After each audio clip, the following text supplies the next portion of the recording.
Hello everyone, welcome back to topper friends. आज हम लोग चैप्टर 6 ग्रोइंग फूड ईवीएस का हम लोग करने वाले हैं क्वेश्चन आंसर। तो क्वेश्चन आंसर का रिक्वायरमेंट बहुत ज़्यादा था, बहुत सारा कमेंट्स आ रहा था बच्चों का, तो मैंने इसको कंप्लीट कर दिया है। तो हम लोग फटाफट इसको स्टार्ट करेंगे एमसीक्यू के साथ। ये देखिए एमसीक्यू, पहला एमसीक्यू है, dash is a kharif crop. इसमें से खरीफ क्रॉप कौन है? तो खरीफ क्रॉप है ग्राउंड नट।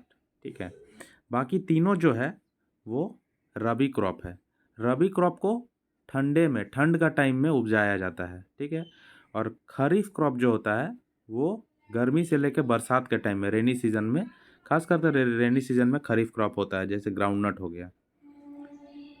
सेकंड है water for irrigation can be obtained from, और वाटर फ्रॉम इरिगेशन मतलब पानी पटाने के लिए, जैसे बागान में पानी पटाना होता है, खेतों में पानी पटाना होता है, मतलब पानी डालना होता है, तो सिंचाई करना जिसको बोलते हैं। तो वो उनका सोर्सेज क्या क्या होता है, वाटर कहाँ कहाँ से आ सकते हैं? तो क्या ये वेल से भी आ सकते हैं, लेक से भी आ सकते हैं, पॉन्ड से भी आ सकते हैं? तो मीन्स आंसर होगा ऑल ऑफ दिस। ठीक है, government should provide seeds to the farmers at, क्या यहाँ पे बोथ ए एंड बी होगा। ए एंड बी में क्या है? At subsidized rate. ठीक है, और ऑफ गुड क्वालिटी, ये दोनों ही आंसर होगा, means both. The process of cutting and gathering crops is called harvesting. तो जो प्रोसेस होता है फसल का काटने का जो प्रोसेस होता है, उस क्रॉप्स को कलेक्ट करने का, फसल को कलेक्ट करने का जो प्रोसेस होता है, उसको हार्वेस्टिंग बोलते हैं। फसल जब तैयार हो जाता है तो जब हम लोग कटाई करते हैं, फिर उसको एक जगह पे जमा करते हैं, तो उसको ही हार्वेस्टिंग बोलते हैं। और फिल इन द ब्लैंक्स आता है, nearly 70% of the people in India live in villages. The activities involve in growing of crops are called agricultural practices. Wheat and pea are rabi crops. Germination of seeds cannot take place in dry condition. The Bengal famine happened in the year 1943. Famine, Bengal famine मतलब बंगाल में जो भूखमरी आया था वो 1943 में हुआ था। तो अब आ रहे हैं हम लोग distinguish the following. Kharif crop और रबी क्रॉप में डिस्टिंग्विश करना मतलब दोनों में अंतर बताना है। तो पॉइंट वाइज हम लोग डिस्कस करेंगे, सब्सिस्टेंस फार्मिंग और कमर्शियल फार्मिंग भी। तो हम लोग स्टार्ट करते हैं क्वेश्चन आंसर को। उससे पहले आपसे रिक्वेस्ट करता हूं कि चैनल को सब्सक्राइब कर लीजिए, वीडियो को लाइक कीजिए, दोस्तों के साथ शेयर कर दीजिए। अगर भूल भी गए हैं तो अभी कर लीजिए, बिल्कुल फ्री है सब्सक्राइब करना। सब्सक्राइब करने पे एक भी रुपया नहीं लगता है, और आपको फ्री में इस तरह के अच्छे कंटेंट्स मिलते रहते हैं। चलिए, ग्रोइंग फूड का पहला क्वेश्चन जो है सी का, उसका distinguish between kharif crop and rabi crop है। तो मैंने कोशिश किया है कि काफ़ी छोटा से छोटा और इजी रखने का कोशिश किया है, ताकि आप लोगों को हेल्प हो याद रख करने में। तो पहला पॉइंट यहाँ पे इस तरह से आप लोगों को लाइन खींचना है, लाइन खींच करके ही आप लोग डिस्टिंग्विश करें, ताकि आपको फुल मार्क्स मिल पाए। ऐसे लिखने से फुल मार्क्स मिलता है। जब भी distinguish between, difference between question आए तो इस तरह से लिखना है, और दोनों के बारे में पॉइंट्स लिखना है। तो इसमें पहला पॉइंट यहाँ पे 1 दिया गया है। पहला पॉइंट है खरीफ क्रॉप में। तो डेफिनेशन पहले देते हैं। Obviously the crops which are grown in, यहाँ पे विंटर सीजन मैंने गलती से लिखा था, विंटर सीजन नहीं होगा यहाँ पे होगा रेनी सीजन। ठीक है, तो यहाँ पे आप कर लेंगे रेनी सीजन। ठीक है, यहाँ पे रेनी सीजन होगा फ्रॉम जून टू सितंबर। और यहाँ पे रबी क्रॉप में क्या हो जाता है? The crops grown in the winter season from October to March. तो अक्टूबर के बाद जनरली हम लोगों का विंटर सीजन स्टार्ट होता है। भले मार्च में विंटर नहीं रहता है, लेकिन अक्टूबर के बाद तो विंटर आ ही जाता है थोड़ा थोड़ा। तो इसको विंटर सीजन का ही मानेंगे रबी क्रॉप को। तो विंटर सीजन में कौन सा उपजाया जाता है फसल, वो सब ध्यान में रखना है। और खरीफ क्रॉप जो होता है वो जून के बाद, मतलब थोड़ा थोड़ा गर्मी रहता है और बारिश होना स्टार्ट हो जाता है, जून से सितंबर तक होता है। तो इसमें जून से सितंबर के टाइम में लगाया जाता है ये सारे जो क्रॉप्स हैं। तो वो रेनी सीजन में ही पकड़ाता है, जिसमें एग्जांपल है। इसका पॉइंट नंबर 2 देना है आपको, और पॉइंट नंबर 2 में एग्जांपल देना पैडी। पैडी मतलब होता है राइस, धान, ग्राउंड नट, कॉटन, मेज, सोयाबीन, ये सारे चीज़ें जो है वो रेनी सीजन में यानी कि खरीफ क्रॉप कहलाते हैं। उसके बाद रबी क्रॉप जो कहलाते हैं वो ठंड के सीज़न में होता है, जो कि व्हीट, गेहूं हमेशा ठंड के सीज़न में होता है। मटर छिमी, मटर छिमी जिसको बोलते हैं, मस्टर्ड, सरसों का साग, सरसों का जो पौधा होता है वो सब सब ठंड के टाइम पे होता है। ग्राम मतलब चना का, लिनसीड मतलब दाल, तो ये सारे ठंड के टाइम पे होता है। तो आपको ध्यान यही रखना है कि रबी जो है वो ठंडा है। ऐसे याद रखो, ट्रिक लगा के, रबी क्या है? बहुत ठंडा है, रबी जो है वो बहुत ठंडा है, ठीक है, और खरीफ जो है वो गर्म है। तो रबी को अगर ठंडा करके याद रखते हैं तो आपको याद आ जाएगा कि रबी क्रॉप जो होता है वो ठंडा के टाइम पे होता है, और ठंडा के टाइम पे गेहूँ, मटर छिम्मी, मस्टर्ड मतलब सरसों, ये सब होता है, ठीक है। देन खरीफ क्रॉप ऑटोमेटिक आपको याद रहेगा। देन आ गया subsistence farming and commercial farming. तो सब्सिस्टेंस फार्मिंग का पहला पॉइंट है, this type of farming is done to meet the basic survival needs of people. लोगों का जो बेसिक नीड होता है, ठीक है, जो बेसिक ज़रूरत होता है, जैसे रोटी चाहिए, दाल भात चाहिए, कपड़े चाहिए, ये सारे को बेसिक नीड्स बोलते हैं। तो जो जिंदा रहने के लिए जो सारे ज़रूरत होता है उसको पूरा करना होता है। तो उन सारी चीज़ों को पूरा करने के लिए जो फार्मिंग किया जाता है, जैसे खास तौर पे हम लोग, जैसे मान लो कि आप वेस्ट बंगाल से बिलोंग करते हैं अगर, या बिहार से या झारखंड से बिलोंग करते हैं, तो ज़्यादातर लोग उधर राइस खाते हैं, है ना। दोपहर के टाइम पे राइस चाहिए ही होता है। तो जो मीडियम टाइप के या गरीब टाइप के जो फार्मर होते हैं वो क्या करते हैं, वो राइस मतलब धान को ही उपजाते हैं। धान को ज़्यादातर उपजाते हैं क्योंकि धान उपजाने से उसका जो बेसिक नीड है वो पूरा हो जाता है। धान मिल जाने से उनका खाना चलने लगता है। तो बेसिक नीड को पूरा करने के लिए जो फार्मिंग होता है उसी को बोलते हैं सब्सिस्टेंस फार्मिंग, जीवन जीने के लिए जो फार्मिंग करते हैं। और कमर्शियल फार्मिंग उस फार्मिंग को बोलते हैं जो बिजनेस करने के लिए करते हैं लोग। This type of farming in which food is grown in surplus to sell in market for profit. तो कमर्शियल फार्मिंग जो होता है उसमें फूड को जो है वो सरप्लस में उपजाया जाता है। सरप्लस मतलब क्या होता है, मतलब एक्स्ट्रा, मतलब जितना ज़रूरत है उससे भी एक्स्ट्रा, मतलब जितना हमको घर में ज़रूरत है उससे भी ज़्यादा हम लोग, सरप्लस मतलब बहुत ज़्यादा, बहुत एक्स्ट्रा हम लोग उपजाते हैं ताकि उसको मार्केट में सेल कर पाएँ, प्रॉफ़िट कमा पाएँ। तो प्रॉफ़िट कमाने के लिए, बिज़नेस करने के लिए जब हम लोग फार्मिंग करते हैं तो उसको बोलते हैं कमर्शियल फार्मिंग। और सब्सिस्टेंस फार्मिंग बोलते हैं तब जब हम लोग ज़िंदा रहने के लिए, खाने के लिए करते हैं। तो इसका सेकंड पॉइंट अब लिखते हैं, सब्सिस्टेंस फार्मिंग का सेकंड पॉइंट जो है, mostly farmers work on lands of other people. तो इसमें ज़्यादातर फार्मर जो होते हैं उसके पास अपना लैंड नहीं होता, अपना ज़मीन नहीं होता है, और वो दूसरों की ज़मीन पे काम करते हैं, ठीक है, ताकि अपना पेट भर पाए। और इसमें क्या होता है, कमर्शियल फार्मिंग में mostly farmers work on their own land. इसमें फार्मर्स थोड़ा सा अमीर रहते हैं, उनको ज़रूरत उतना ज़्यादा खाने ज़िंदा रहने के लिए उसको मिल ही जाता है, और बाकी सब कुछ एक्स्ट्रा भी मिलता है। तो ये लोग बिजनेस करने का सोचते हैं, अपना इनका ज़मीन होता है। अब आता है डिफाइन द फॉलोइंग। तो पहला डेफिनेशन है क्रॉप का, when plants of same kind are grown and cultivated at one place on on a large scale, it is called a crop.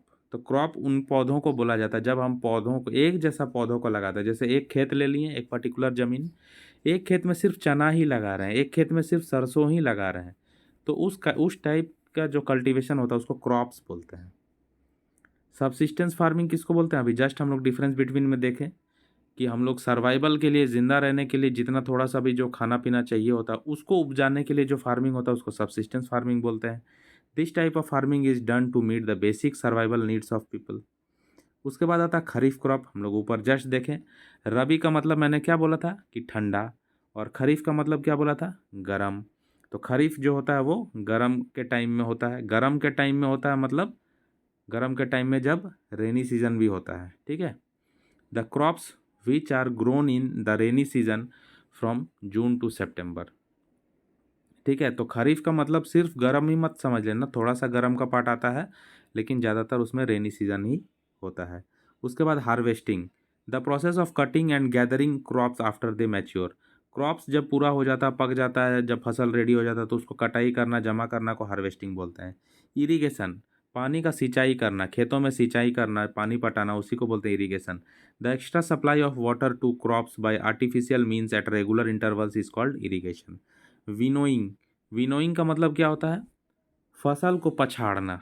देखे होंगे आप गांव में कि लेडीज़, ज़्यादातर लेडीज़ लोग ये काम करती हैं कि सूप में कुछ फसल को ले लिया जाता है और उसको कूटने के बाद, ठीक है, कूटने के बाद पहले कूटा जाता है ताकि उसका जो स्किन है वो थोड़ा सा ढीला हो जाए, थ्रेशिंग जिसको बोलते हैं। तो कूटने को थ्रेसिंग बोलते हैं। तो कूट लेने के बाद हम लोग जब भी धान को लाते हैं उसको कूटते हैं, ठीक है, मशीन में कूटते हैं, चाहे फिर घर में एक रहता है कूटने वाला, उसमें कूटा जाता है।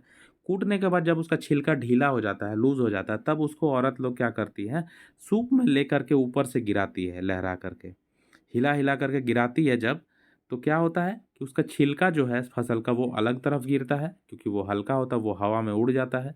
और जो फसल होता है, जो उसमें से धान में से जो चावल निकलता है, वो दूसरे तरफ गिरता है। तो इस तरह से वो सेपरेट हो जाता है। तो इसी प्रोसेस को बोलते हैं विनोइंग।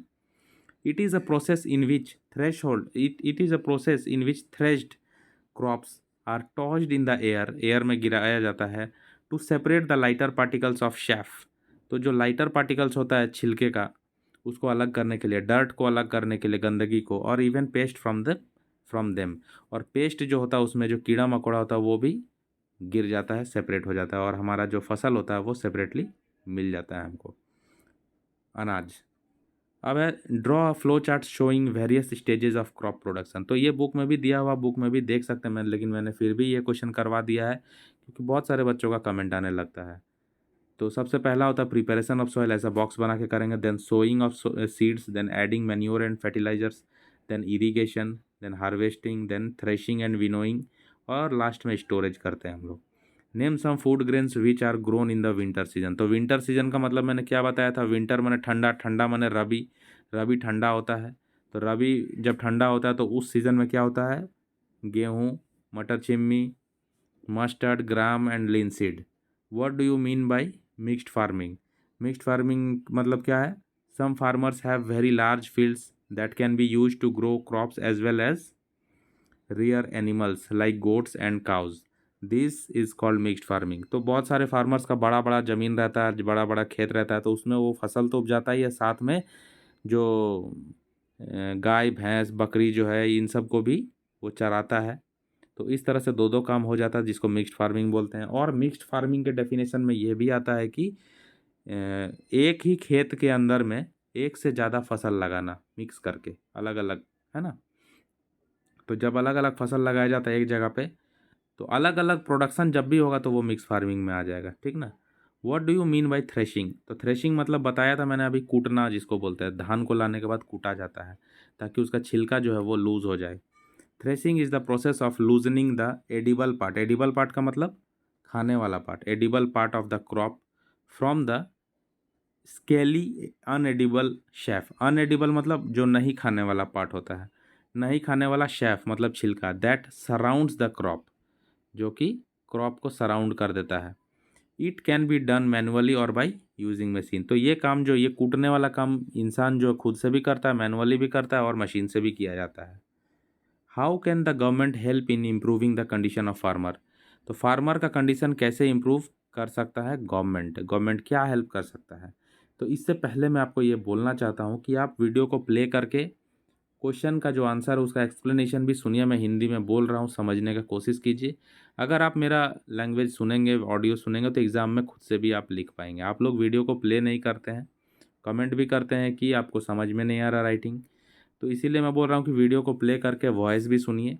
ऐसा नहीं कि स्किप कर करके आप सिर्फ आंसर को कॉपी करते रहें, ऐसा ना कीजिए। प्ले कीजिए वीडियो को और अच्छे से देखिए, और दोस्तों को शेयर भी कीजिए ताकि सबको हेल्प हो जाए, सारे बच्चों को अच्छे मार्क्स आना चाहिए। Government can help the farmers in the following ways. Agricultural loans should be made easily available to the farmers at low interest. तो एग्रीकल्चरल लोन जो है वो खेती बाड़ी करने के लिए जो लोन दिया जाता है बैंक से, तो उसमें गवर्नमेंट जो है वो इजीली फार्मर्स को देना चाहिए कम इंटरेस्ट में, ताकि उनको पैसा ज़्यादा ना देना पड़े।